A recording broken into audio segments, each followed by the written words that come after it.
Bismillahirrahmanirrahim. Pandangan fraksi Partai Gerindra terhadap rancangan undang-undang tentang pertanggungjawaban atas pelaksanaan anggaran pendapatan belanja negara disampaikan oleh Heri Gunawan, nomor anggota A85 Daerah Pemilihan Jawa Barat 4. Assalamualaikum warahmatullahi wabarakatuh. Salam sejahtera bagi kita semua. Yang terhormat pimpinan dan anggota DPR, Menteri Keuangan Republik Indonesia, selaku wakil pemerintah, serta para hadirin yang kami hormati. Pimpinan sidang, wakil pemerintah, dan hadirin yang kami hormati, kita telah bersama mendengar apa yang disampaikan oleh pemerintah mengenai rancangan undang-undang tentang pertanggungjawaban atas pelaksanaan APBN tahun anggaran 2019. Dalam kesempatan ini, fraksi Partai Gerindra mengajak semua guna mengingat dan meresapi hakikat APBN sebagai instrumen nyata yang mengungkapkan sejatinya kebijakan pemerintah dalam menjalankan pembangunan. Sebelum menanggapi, fraksi Partai Gerindra mencoba menguraikan beberapa catatan terkait RUU tentang pertanggungjawaban atas pelaksanaan APBN tahun anggaran 2019 sebagai berikut. Pertama, terkait laporan keuangan pemerintah pusat atau LKPP beserta lampirannya yang telah diaudit oleh BPK, fraksi Partai Gerindra memberikan apresiasi atas dicapainya wajar tanpa pengecualian ataupun WTP terhadap LKPP tahun 2019 sesuai dengan laporan hasil pemeriksaan BPK yang telah disampaikan kepada Dewan Perwakilan Rakyat. Kedua, mengingat penyusunan APBN tahun anggaran 2019 dimulai dengan pembicaraan mengenai kerangka ekonomi makro dan pokok-pokok kebijakan fiskal dengan merujuk kepada 7 indikator asumsi sebagai berikut. Dari 7 indikator asumsi dasar ekonomi makro, hanya 2 indikator yang mencapai target yang ditetapkan, yaitu indikator inflasi dan nilai tukar rupiah. Tingkat inflasi tahun 2019 sebesar 2,72% atau di bawah target inflasi yang ditetapkan sebesar 3,5%. Rata-rata nilai tukar rupiah berada di kisaran 14.146 per dolar Amerika Serikat. Namun 5 indikator asumsi ekonomi makro meleset dari target, yaitu nilai Indonesian Price atau ICP, yang kedua lifting minyak yang hanya mencapai 746.000 dari target 775.000, lifting gas bumi yang hanya mencapai 1,05 juta. Bapak dan Ibu yang kami hormati, penting kiranya untuk kita ketahui secara umum dapat dikatakan bahwa capaian realisasi dari asumsi pada APBN tahun 2019 meleset dari target yang ditetapkan. Termasuk 2 indikator penting, yaitu pertumbuhan ekonomi dan tingkat suku bunga perbendaharaan negara 3 bulan. Ekonomi Indonesia pada tahun 2019 hanya tumbuh sebesar 5,02%, lebih rendah dari target pertumbuhan ekonomi dalam APBN 2019. Jika dibandingkan dengan RPJM, pertumbuhan ekonomi 2019 seharusnya mencapai 8%. Pemerintah relatif cenderung menyalahkan gejolak ekonomi eksternal dan ekonomi global. Padahal porsi ekonomi eksternal dan ekonomi global dalam struktur PDB Indonesia tidaklah signifikan. Capaian pemerintah yang hanya mampu mendorong pertumbuhan ekonomi sebesar 5,02% kurang memenuhi ekspektasi rakyat. Bertambah besarnya anggaran pembangunan ternyata belum mampu mendatangkan perbaikan fundamental ekonomi dan mendorong pertumbuhan ekonomi yang lebih tinggi. Yang terjadi malah sebaliknya, penurunan jika dibandingkan realisasi tahun sebelumnya sebesar yang mencapai 5,17%. Penurunan pertumbuhan ekonomi terlihat dalam porsi industri pengolahan atau manufaktur terhadap produk domestik kita yang mengalami tekanan atau kontraksi dari tahun ke tahun. Porsinya di tahun 2019 tinggal 19,7% dari PDB, lebih rendah dari porsi 2018 sebesar 19,86%.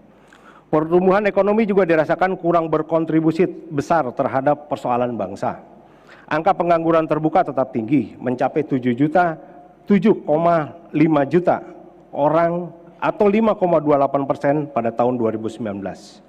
Jumlah penduduk miskin dengan garis kemiskinan Rp440.538 per kapita per bulan mencapai 24,79 juta atau 9,22%. Pimpinan sidang, wakil pemerintah dan hadirin yang kami hormati, pada tahun 2020 diperkirakan dunia menghadapi krisis bahkan resesi ekonomi akibat pandemi COVID-19. Di antara lapangan usaha yang tetap tumbuh dan positif bahkan menjadi penyelamat PDB, salah satunya adalah sektor pertanian. Ketika sektor industri minus 6,49% pada kuartal kedua tahun 2020, sektor pertanian justru bertumbuh 16,24%. Naiknya pertumbuhan sektor pertanian di tengah pandemi dan mengancam resesi ekonomi memberi pesan kuat kepada pemerintah untuk lebih fokus dan lebih serius, tidak basa-basi membangun sektor pertanian.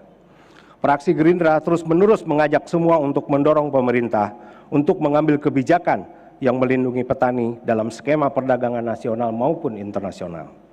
Dengan memperhatikan efektivitas kebijakan importasi dan fokus pada perbaikan nilai tukar petani dan nilai tukar nelayan, akses modal bagi pertanian diharapkan dapat mendorong lahirnya regenerasi petani di desa-desa. Catatan kami ketiga adalah soal realisasi anggaran pendapatan negara yang meleset dari target yang ditetapkan dalam APBN 2019. Pendapatan negara hanya terrealisasi mencapai 90,56% atau sebesar 1.960,63 triliun dari target 2.165 triliun. Berdasarkan realisasi pendapatan dan belanja negara tersebut, diperoleh defisit anggaran sebesar 348,65 triliun, berarti 117% dari target APBN atau sebesar 296 triliun. Fraksi Partai Gerindra menyayangkan tidak terrealisasinya target pendapatan, belanja dan defisit anggaran yang sudah ditetapkan dalam APBN tahun 2019. Tidak tercapainya pendapatan negara pada tahun 2019 dapat terlihat dari realisasi penerimaan perpajakan, realisasi penerimaan sumber daya alam. Realisasi penerimaan perpajakan hanya tercatat mencapai 1.546,14 triliun atau sebesar 86,55% dari target APBN. Realisasi penerimaan bukan pajak atau PNBP sebesar 408,99 triliun atau mencapai 100,8% dari target APBN 2019. Meski demikian, penerimaan PNBP sumber daya alam dan migas tercatat sebesar 154,89 triliun atau 81,20%. Tidak tercapainya realisasi penerimaan perpajakan terlihat dari turunnya angka rasio pajak. Rasio pajak Republik Indonesia sejak tahun 2014 sebesar 11,4% terus mengalami penurunan dari 10,82% pada tahun 2018 turun kembali tahun 2019 menjadi 8,42%. Bapak dan Ibu yang kami hormati, temuan BPK tentang potensi penerimaan negara dari sektor pajak yang belum dioptimalkan mencapai 15,9 triliun. BPK juga menemukan pengelolaan PNBP dan piutang sebesar 2,49 triliun pada 16 kementerian lembaga yang tidak sesuai dengan ketentuan. Fraksi Partai Gerindra meminta kepada pemerintah untuk memperhatikan dan menindaklanjuti temuan BPK dimaksud. Kecenderungan penurunan realisasi belanja negara diharapkan tidak berlanjut, apalagi pada tahun 2020 yang memerlukan kerja keras di tengah ancaman resesi ekonomi.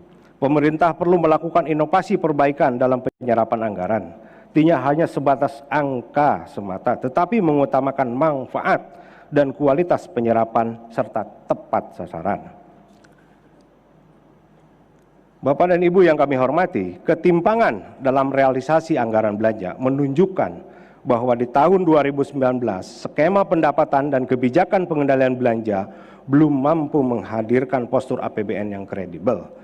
Implikasinya adalah posisi keimbangan primer yang tetap negatif. Realisasi defisit anggaran tahun 2019 yang melebihi target berakibat pada bertambahnya pembiayaan untuk menutup defisit. Akibatnya, realisasi defisit anggaran tahun 2019 bertambah menjadi 2,2% terhadap PDB, melampaui target defisit anggaran 1,84% dalam Undang-Undang APBN 2019. Sisa anggaran lebih tahun 2019 tercatat tinggi sebesar 213,63 triliun sebelum dikurangi angka penyusian sebesar 941 miliar karena memasukkan silpa tahun 2018 yang tidak terpakai selama tahun 2019 sebesar 160,24 triliun. Bapak dan Ibu yang kami hormati, skenario APBN defisit tentu akan berimplikasi pada penambahan utang yang diperkirakan akan adanya terjadi kerentanan fiskal yang bersumber dari pengelolaan utang pemerintah sejak tahun 2019 hingga 2018 hingga 2019. Meski pemerintah dapat menjaga porsi hutang di kisaran 30% terhadap PDB, namun debt to service equity ratio di atas rasio wajar. Antara lain rasio perbandingan belanja bunga dan pembayaran cicilan bunga terhadap penerimaan mencapai 38,3% pada tahun 2019. Artinya, kita berada dalam bayang-bayang kerentanan fiskal. Sejalan dengan hal tersebut, APBN sebagai instrumen utama kebijakan fiskal perlu didorong secara konsisten untuk lebih sehat dan mampu mengendalikan risiko dalam jangka panjang. Harapannya APBN akan efektif untuk menstimulus perekonomian dan meningkatkan derajat kesejahteraan masyarakat. Pimpinan sidang, wakil pemerintah, dan hadirin yang kami hormati, dengan mempertimbangkan kondisi sebagaimana dikemukakan, pemerintah perlu lebih serius dalam melaksanakan APBN yang sudah disepakati bersama pemerintah dan DPR. Penyerapan yang cenderung menurun dan penerimaan negara yang tidak sesuai target menunjukkan bahwa kemampuan pemerintah dalam melaksanakan APBN belum maksimal. Pemerintah seyogyanya lebih realistis dalam mematok asumsi-asumsi dalam perencanaan APBN, serta berupaya mendorong postur APBN yang surplus. Lebih lanjut, pemerintah harus terus mengevaluasi efektivitas defisit APBN yang diakibatkan oleh kebijakan fiskal ekspansif. Pemerintah perlu mengambil fokus yang jelas dan terarah dalam pembangunan. Selain intensifikasi sektor manufaktur dan energi untuk pertumbuhan ekonomi dan peningkatan pendapatan negara, fraksi Partai Gerindra memandang bahwa kesejahteraan masyarakat hanya dimungkin dapat dicapai dengan pembangunan sektor pertanian yang optimal. Adalah ideal ketiga negara maritim seperti Indonesia menempatkan nilai tukar petani dan nilai tukar nelayan sebagai indikator pembangunan. Petani dan nelayan memegang peran penting dalam pengelolaan kekayaan alam yang melimpah. Dua indikator ini diharapkan dapat mendorong intervensi negara dalam menjaga ketahanan pangan dan mengendalikan impor pangan. Terkait dengan pendapatan negara, fraksi Partai Gerindra mendorong pemerintah untuk melakukan upaya-upaya nyata guna meningkatkan pendapatan negara, terutama dari potensi-potensi sumber daya yang tersedia, termasuk menaikkan rasio pajak, hingga negara bisa memiliki sumber penerimaan yang cukup dan dapat mengurangi ketergantungan kepada utang sebagai sumber pembiayaan setiap tahun anggaran. Pimpinan sidang, wakil pemerintah, hadirin yang kami hormati, berdasarkan sebagaimana dikemukakan di atas, fraksi Partai Gerindra dapat menerima dan menyetujui dengan catatan terhadap rancangan undang-undang tentang pertanggungjawaban atas pelaksanaan anggaran dan pendapatan belanja tahun 2019. Dengan harapan catatan-catatan di atas menjadi koreksi yang konstruktif bagi pelaksanaan APBN di tahun-tahun yang akan datang. Terima kasih. Wabil taufiq wa hidayah. Wassalamualaikum warahmatullahi wabarakatuh. Jakarta, 18 Agustus 2020. Pimpinan fraksi Partai Gerindra Haji Ahmad Mujani ditandatangani, Haji Desmond J. Mahesa SHMH ditandatangani.